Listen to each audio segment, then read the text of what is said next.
눈 수술 후 주의사항 및 관리에 대해서 얘기해 볼까 해요. 모든 수술이 그렇지만 음주하고 흡연은 궁금해 하시는 분들이 꽤 되시거든요. 수술이라는 게 절개하고 지혈하고 뭐 박리하고 뭐 고정하고 이런 여러 가지 단계를 거치는 거기 때문에 조직에 손상을 가할 수밖에 없거든요. 근데 음주하고 흡연을 하게 되면은 아무래도 염증이나 붓기가 오래 갈 수밖에 없어요. 그래서 이럴 경우에는 보통 한 3에서 4주 정도는 금연이나 금주를 하시라고 말씀을 드려요.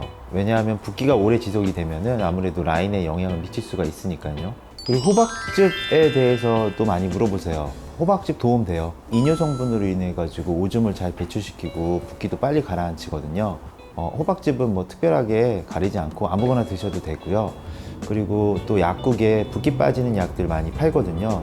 근데 이런 약들은 거의 대다수가 혈액순환이나 림프순환을 촉진시키는 약들이거나 신기능을 강화시켜서 호박즙과 마찬가지로 이뇨작용을 촉진시키는 오줌을 잘 나오게 만드는 약들이 많이 있고요. 그리고 또 붓기를 빠지게 하는 가장 좋은 방법은 처음 1주는 아이스백을 해주시는 게 좋아요. 근데 그 아이스백은 처음 1주만 해주시고 그 이후로는 온찜질을 해주시는 게 더 좋아요.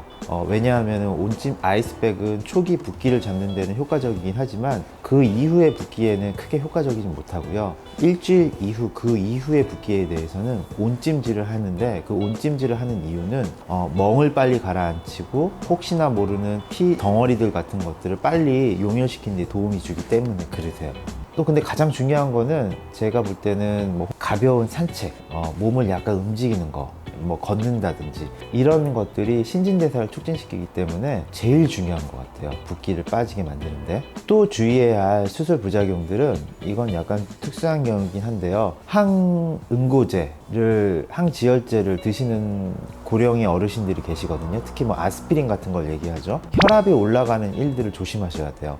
뭐 예를 들어서 무거운 물건을 듣는다든지 뭐 화장실에서 변을 보실 때 너무 세게 힘을 주신다든지 이런 것들은 혈압을 올라가게 만들기 때문에 우리가 지혈해 놓던 혈관이 잘못하면 터질 수가 있어요. 그래서 눈 수술하고 나서 일주일 정도 있다가 갑자기 눈이 이렇게 부어서 열어보면은 거의 대다수가 우리가 지혈해 놓던 혈관이 터지는 경우가 많거든요. 그래서 특히 이런 약들을 드시는 분들은 혈압 올라가는 일들에 대해서 조심을 하셔야 돼요. 또 주무실 때 엎드려 주무신다든지 아니면은 눈을 비비시는 버릇이 있다든지 할 경우에도 당연히 조심하셔야 되고요. 또 알러지가 있으신 분들은 다는 아니지만 눈 수술하시고 난 이후에 절개 부위가 가려우실 수 있어요. 이거는 수술하고 우리가 피부 봉합을 하게 되는데 아니면은 매몰로 할 경우에는 매몰실을 눈 안에다가 묻어놓고 나오게 되는데 이러한 이물질 같은 것들이 알러지 반응을 일으켜서 가렵게 하는 경우들이 간혹 있거든요. 이럴 경우에는 아이스백, 두 번째로는 스테로이드 연고, 그리고 세 번째로는